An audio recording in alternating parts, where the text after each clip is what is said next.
Your fate has already been decided. Telling you right now, after having seen the end of the script, it is one of my best videos to date, and I am overly excited to share to you my passion for this franchise. You will be leaving a like on this video, preferably now, but potentially when you finish, because today, an OP analysis of Giorno Giovanna, as well as Diavolo from JoJo's Bizarre Adventure Golden freaking Wind. Golden Wind. How to not overpower fate.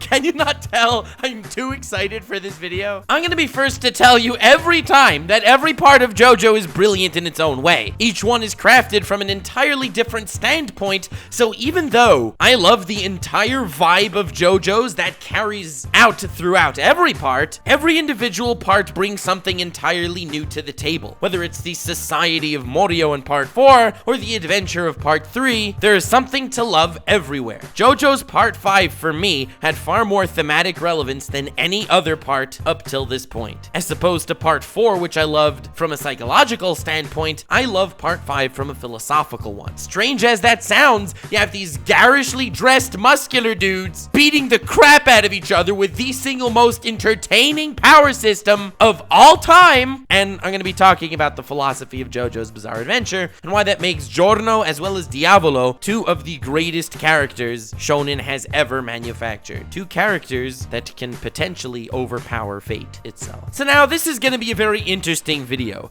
Like every OP in JoJo's, as well as every season, we're going to have some really fun timey-wimey shiz going on. I'm going to explain the thematic relevance to Giorno's character, as well as to Diavolo's character, and then they're going to be doing it again with an entirely alternate interpretation thanks to the final arc Sleeping Slaves. Because funnily enough, whenever you have this grand finale to any story ever, it's gonna be the big badass final battle where the good guy beats the bad guy and everyone lives happily ever after.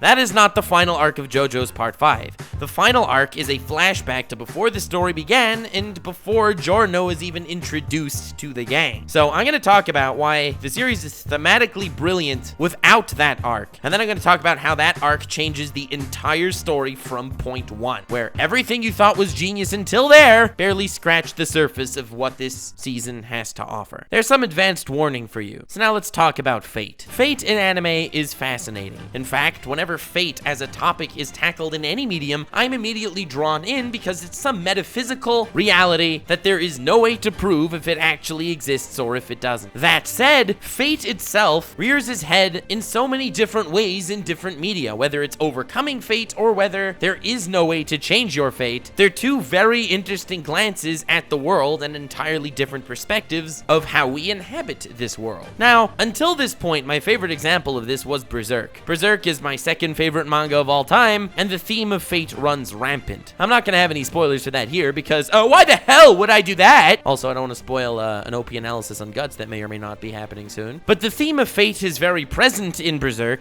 and Guts, a mere human, struggles against fate and overpowers it to certain extents. However, as much as I love Berserk, and as much as I always will love Berserk, JoJo's Part 5 actually beat it in the fate department. The way they tackled the theme of fate in Golden Wind has truly been a golden experience. So, being that this is technically an overpowered analysis of both Giorno, the protagonist, as well as Diavolo, the villain, I'm going to be focusing mostly on them, not the entire journey throughout, but I will be talking why the theme of fate is present from the very beginning and why it takes us to the very end. Giorno's character getting introduced to Bucciarati's group was almost a literal godsend. Until that took place, Bruno was not a fan of the structure of Passion, the gang that he was a part of, and was plotting to take it down for the longest time. He just never had an opportunity or the ability to do so. The boss is so shrouded in mystery, the only way to maybe eventually have the potential to get to him is to just slowly rise in the ranks, and that's what he's been doing. Him with his entire group of misfits, lovable as they are, haven't made headway in this regard for quite some time. It was only once Giorno was thrown into their ranks that things started moving at a breakneck pace.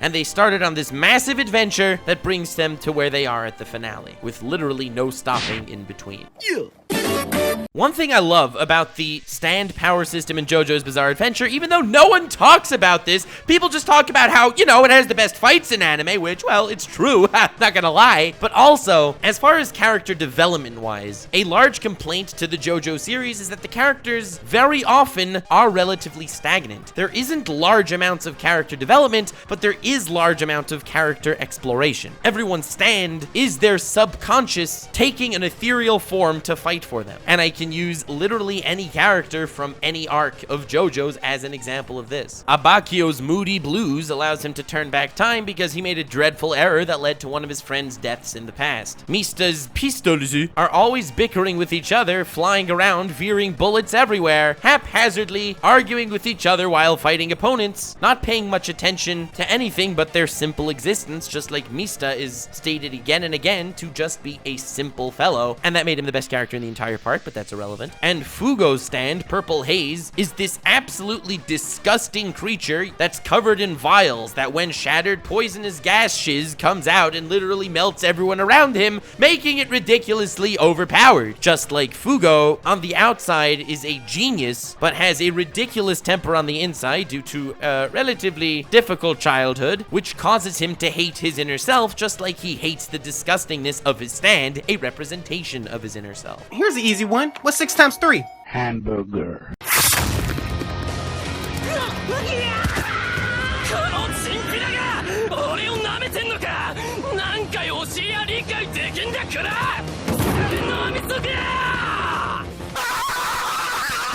Composed on the outside, but a complete savage on the inside that Fugo himself cannot control. I say all of this because Golden Experience has the fate-defying powers of bringing things to life. When he encounters Bruno, and Bruno lets him in to his gang, he kills Pulpo, meaning Bruno now has to protect the treasure, get recognized by the boss, become a capo, have the mission to bring the daughter to the boss, and it ends up actually defeating the boss in the end of the day. It's Giorno's integration that allows them to seemingly surpass what their fate has decided for them. Just like one thing that no one on Earth can understand, the power of actual life itself, is in Giorno's fingertips. There are only two things that are unavoidable in this world. The first is death, and Giorno manages to actually surpass that by bringing Bruno back to life for a hefty amount of time. And the second is unfortunately taxes, and as we know in the Rolling Stones arc, when the florist guy says to Bruno if Bruno could take his job, Bruno asks him if he could pay taxes. Wow, the thematic genius is literally everywhere. And now let's contrast Giorno's ability for a moment with the bosses. Diavolo's stand, King Crimson, is ridiculously strong. It gave JoJo's the reputation of the it just works philosophy for some abilities. Fine, I admit it! I don't know how King Crimson works! He erases time, but what does that mean? If you erase time, then shouldn't it not be there? But it's not that it just works, it's far more than that. He can take about a 10-second period of time, and within that time frame, anything that would have happened actually does happen. So for example, if I'm walking down the stairs,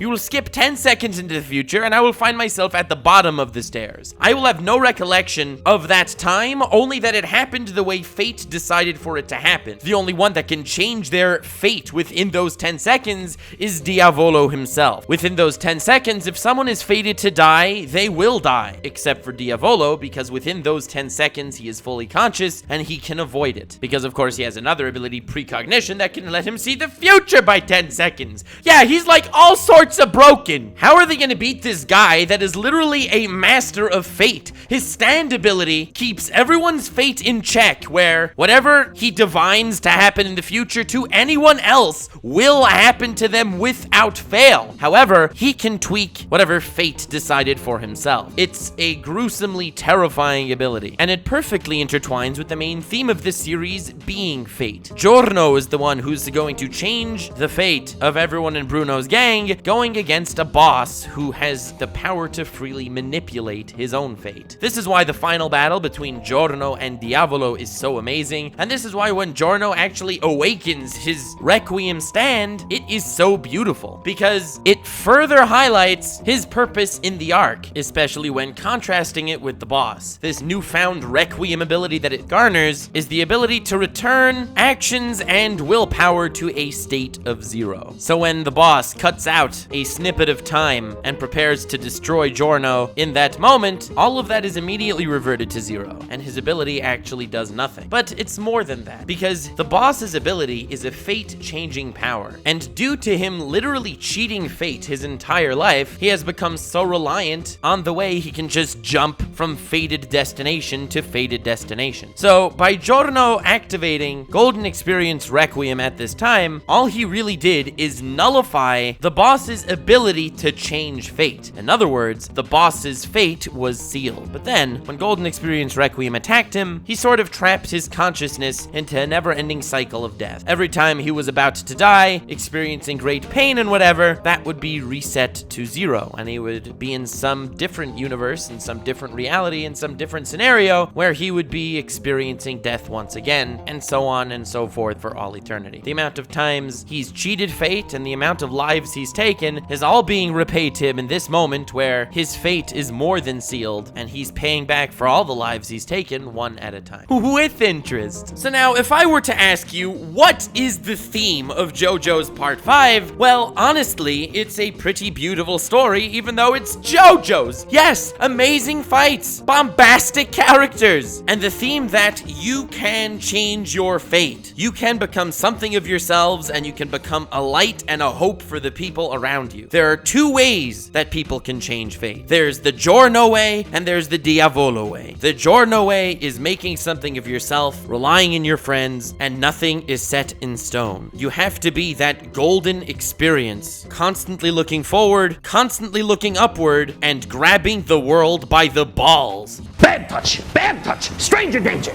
You can change your fate. That's why, even though Giorno is by no means my favorite character in Part 5, not even close, Mista takes that by a mile, and you'll soon see why. Giorno is the light side of the Force in regards to how you can change your fate, with willpower and by being a gang star. But now, there's the gangster side of the series. There's Diavolo. He was also able to change his fate. However, he didn't change fate because he is an exceptionally good person or just individual. No, in fact, quite the opposite. Not only does his character design have mold in his hair, as well as for some reason he's wearing like a dominatrix outfit. I'm not exactly sure what the mindset was there, but that's irrelevant because he changed fate through cheating. A stand ability is not something you can choose, even though it does represent who you are. It is something given to you, and therefore, it's not that with his own bare hands he broke fate and crafted himself a new one, saying that nothing is set in stone, but I will grow. No. For whatever reason, his fate-changing ability was given to him on a silver platter, just like so many people in this world think, hey, I'm literally better than everyone else because of these 4 million reasons, and therefore, suck it, world. I'm not only doing what I want, but you are going to be following me down that path. For I am either born being super smart or super rich, and I'm gonna be a massive dick about it. He's changing fate without needing to go through the prerequisite steps that Giorno does. That spoiled him big time, and when that fate-shifting ability, i.e. whatever he was given that made him this spoiled brat, was taken away and was reset to zero by Golden Requiem, he was nothing. Nothing but a dude who's gonna live eternally reliving epic failure after epic failure again and again. Cheating and cutting corners to get somewhere, even though during the time being, yes,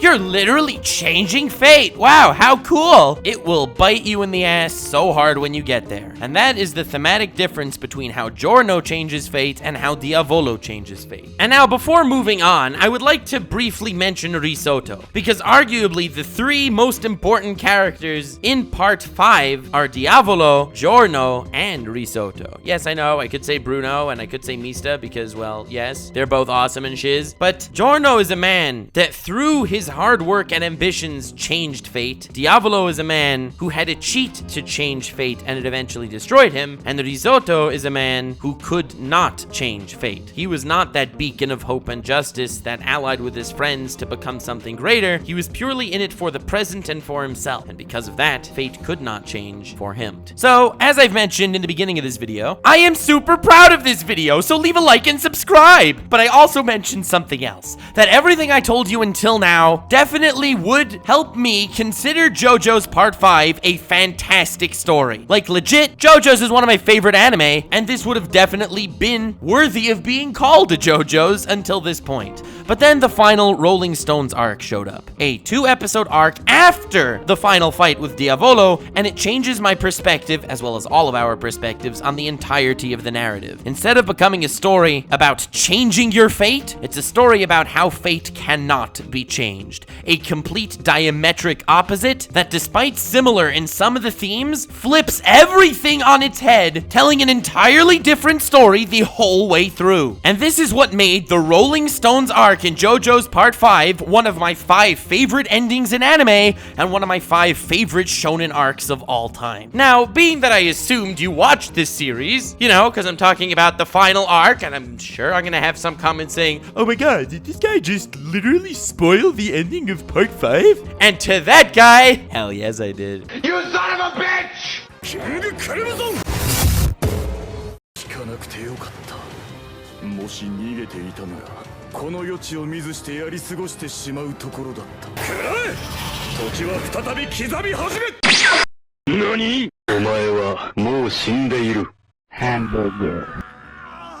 The Rolling Stones arc takes place before Giorno ever enters the group. And in a nutshell, because again, if you've seen the series, you know what happened here. Some florist dude goes to Bruno, says, yo Bruno, help a brother out. My daughter allegedly commits suicide. I think it was murder. Check out her creepy boyfriend. His hair has a lot of really creepy colors. And as we know in JoJo's, everyone with creepy colored hair has a stand. Bruno's like, all right, old man, I don't really believe you, but we'll send Mista since he's clearly a brilliant choice for this detective job. Mista being the most brilliant character in anime. Light Yagami, Lelouch, Mista's where it's at. So Mista goes, roughs up boyfriend, and that's when we begin to learn about the stand, Rolling Stones. Believe it or not, the band Rolling Stones was actually named after this stand, which technically makes all of rock music today a JoJo reference.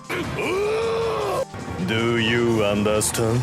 Alright, back on topic, the stand Rolling Stones defines the future of those around it and takes the shape of the people that will die. It then begins to hone in on this person that will die in order to touch that person, and when touched, that person will die a peaceful, happy death, as opposed to the suffering that would ensue, causing their fated, gruesome one. The stone took the shape of Bucciarati and began chasing him. Eventually, to cut the long story short, Mista stopped the stone, jumped off a building with the stone, which normally would kill him, but since he knew the stone didn't take his shape, he was not fated to die then, and he did not die. He managed to land on a car, he got injured, and he somehow survived. The stone shattered and stopped chasing Bruno, but then took the shape of the 3 heads of the 3 characters in Bruno's gang that were to die in the near future, over the course of Golden Wind. Their deaths were all predetermined by fate, and they were not able to escape them. Everything that the stone divined came to pass, be it Mista not dying, and be it Bruno, Abbacchio, and Narancia all dying. Fugo, who was also in close proximity to the stone, managed to survive as well, being that his face was not carved in the stone. The sculptor dude who owned the stone, well, Mista put 3 bullets in his pistol and started firing at sculptor dude in a way of threatening him to tell him exactly what his stand could do. Now, since the stand did not sculpt sculptor dude, he was fated to survive this encounter. So Mista fired once, twice, and 3 times, all of which hitting the empty spaces in the gun, so he knew that the next shot would be a bullet. And then when he fired again, it jammed. Being that Sculptor Dude was not fated to die at that point, no matter what Mista did, he wouldn't be able to kill him. Another thing interesting about this 4th time he's fired, Mista is notorious because he very much believes in good and bad luck, and the number 4 is an unlucky number for him. In fact, if you look at his stands, which is 6 pistol guiding cretins, they're numbered 1, 2, 3, 5, 6, and 7, skipping the number 4. And number 5 is always being picked on. Well, that was really supposed to be the number 4, but he was moved up. What's even more than that, Mista's luck, despite seeming terrible at first glance in every occasion,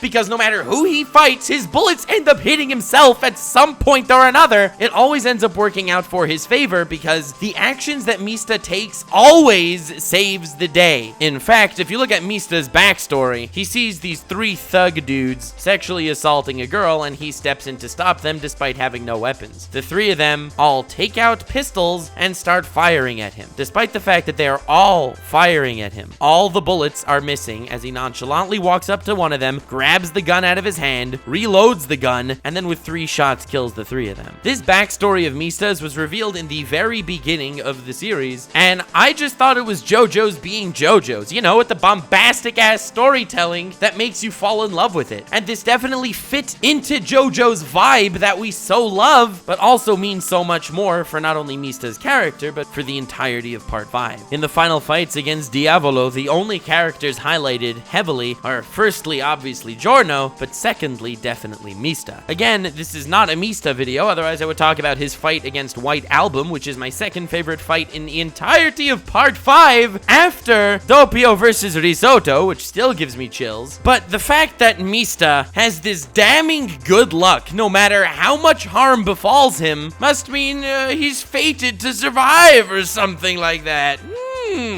So now, here's a completely alternate interpretation to everything in part 5 based on the Rolling Stones arc. Giorno cannot change fate. Diavolo cannot change fate. Yes, Diavolo can cut out a snippet of time and change the course of action he would take in that time while everyone else still remains the same, fated to their own future. But if they are fated to survive, they will live, and if they are fated to die, they will die. Rolling Stones, before all of this began, divined 3 deaths, and those 3 characters died, and none of the others did. There's a line said at the end of Golden Wind that really hit me, and that it's the duty of the survivors to pave the future for those that have died. I really like this line because even though it is paraphrasing, if someone's fated to die, you can't blame them for making wrong decisions up till that point, or can you? And the answer to that question is very simple. Of course you can. Even though someone's fate is literally set in stone, and no matter what they would have done and what the decisions they would have made, Bruno, Narancia, and Abacchio would have all been dead regardless. So there is no running from your fate. The only thing is what you do with the fate you were given. It's the duty of the ones that survive to make the most of what their friend's death can do for the future of the world. Giorno, to an extent at least, does realize this, and that's why he is such a powerful driving force for the entirety of the gang. No matter where he's fated to end up, that's not gonna scare him away from doing what he wants to do. He's a 15-year-old kid who's living on his own, getting by. This dude wants to be a gang star. He wants to end the most powerful mafia in Italy, and he is going to continue putting one foot in front of the other until he gets to that finale, no matter what is in store for him. The gang, until meeting Giorno, did not have this direction. That is what he added to the entirety of this little group. Bruno was trying to take a far more indirect approach at seizing power, and honestly, the way it was going, he was never going to reach that absolute top level that he was hoping to. He wanted to change Passione from the inside, if at all possible. He didn't expect to completely destroy the structure, he did just want to be high level enough in the organization that he can make decisions that would benefit Italy as a whole. A little work behind the scenes to clean up the streets. Giorno did not want to do that. He wanted to end it, or to completely take it over. And it's because of his far more ballsy approach that they actually got somewhere. Being that everyone has a defined fate, you can't let that dictate what your life is going to be. You can't run your life saying that, hey, if I'm fated to be rich, I'll be rich. Since I'm not, I'm obviously fated to not not be rich. You gotta completely take over your own life. That is the most important message of JoJo's, retroactively looking at it past the Rolling Stones art. Whatever you are fated to do, or however you are fated to end up, make it work out in the best possible way for you, for everyone around you, and for the future. That is what everyone in Bruno's gang did. No matter what they were fated to do or where they were fated to end up, Giorno, who ended up as a quasi-leader, making most of the important decisions, even though it was through Bruno, that's what he was all about. He was unwavering. He was not trying to change fate. No, he was trying to make the most out of his fate, the most out of something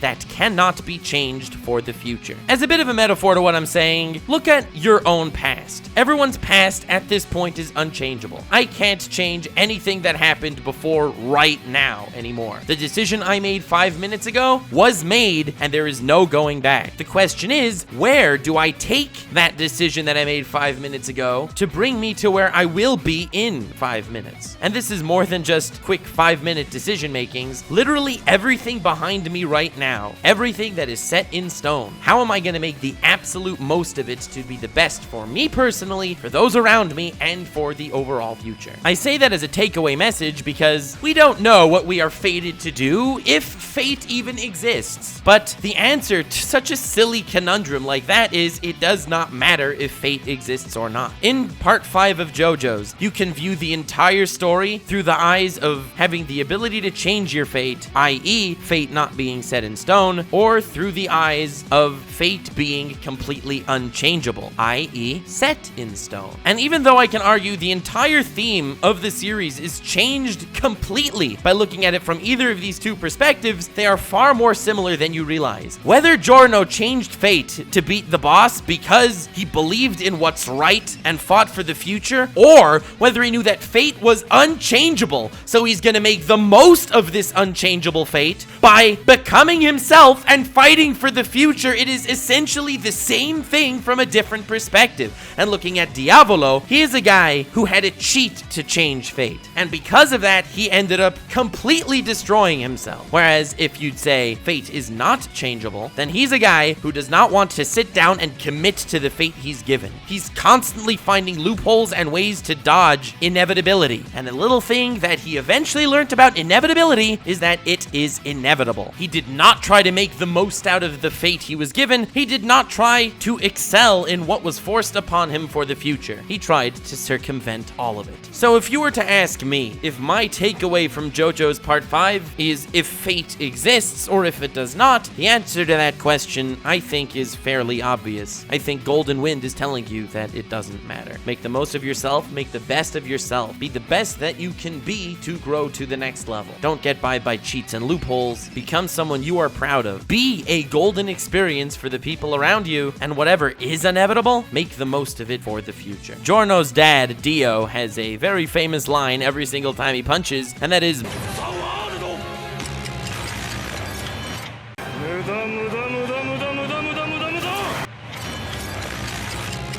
which essentially means useless, useless, useless, useless, as he fights his opponent, and that's all lovely and shiz. Now, this is to contrast the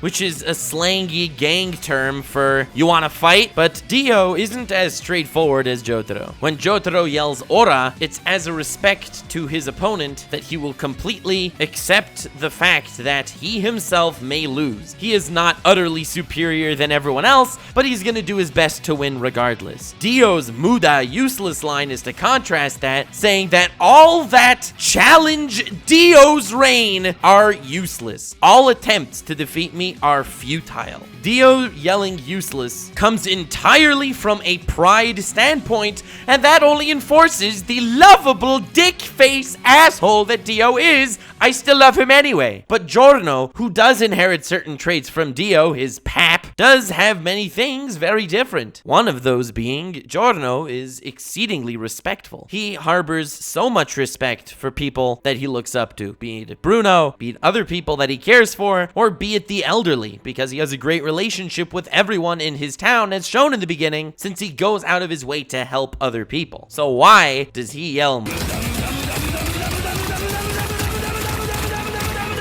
Originally, at first viewing, I thought it was just a great callback to say, hey, like Dio, like Giorno. Oh my god. But after the Rolling Stones arc, when he yells Muda with a solemn and almost somber look in his eyes as he defeats his opponents, he's telling them the fact that fate is inevitable. It cannot change, and you did not make the most of what you could have. Dio yells it's useless to face himself, whereas Giorno says it's useless to combat your inevitable fate. In all, JoJo's Part 5 is not my favorite part in all of JoJo's. I prefer the psychological aspect to Part 4 all in all, but that said, JoJo's Part 5 is the most powerful thematically, at least for me, of all of JoJo's thus far. I feel like the ending to JoJo's Part 5 way outclasses all of its predecessors, and I think I'm the only person that actually loves Rolling Stones as much as I do. It gives me an entirely different glance at the entire series. How Mista is all luck-based, trusting in luck so much, but in essence, luck and fate are the same thing. Luck is just looking at it in the future, whereas fate is looking at the inevitable past. If someone will be unlucky, they will die, but that's because they were fated to die. Fate and luck have a lot in common, just depending on the perspective that we're looking at, and that made Mista the perfect character to introduce us to Rolling Stones, as well as the perfect character to be best boy. Giorno himself, well, I like him less than both Joseph and Jotaro as far as a character. However, neither of the two hit me so hard as far as what they represent. Giorno is more of an ideal than he is a character, and to circle back to what I was saying in the beginning, that a lot of people complain that Giorno did not get character development, this is exactly why. Giorno is not supposed to be treated as a character as much as he is supposed to be treated as an ideal. He is what he represents in the story far more than someone who is going to be weathered by this journey. After all, he holds a duty. As a survivor, he holds a duty to make the most of the fated death of his friends, just like they in turn held a duty to make their inevitable fate cause only good in the future. So whether we do or do not have a preordained fate that cannot be changed, make the most of who you are and always look forward. This is why JoJo's Part 5 was a golden W. Please leave a like if you enjoyed and subscribe for future anime analysis or satire content. Links are in the description to my Twitter and Patreon, so feel free to follow me there and pledge there. It takes quite a bit of time to make videos like these, and unfortunately, most of my videos get demonetized these days, so that would be super helpful and very appreciated. We're all weird in our own way, and you gotta make the most of who you are and what you are fated to do. So remember, just stay weird, fam.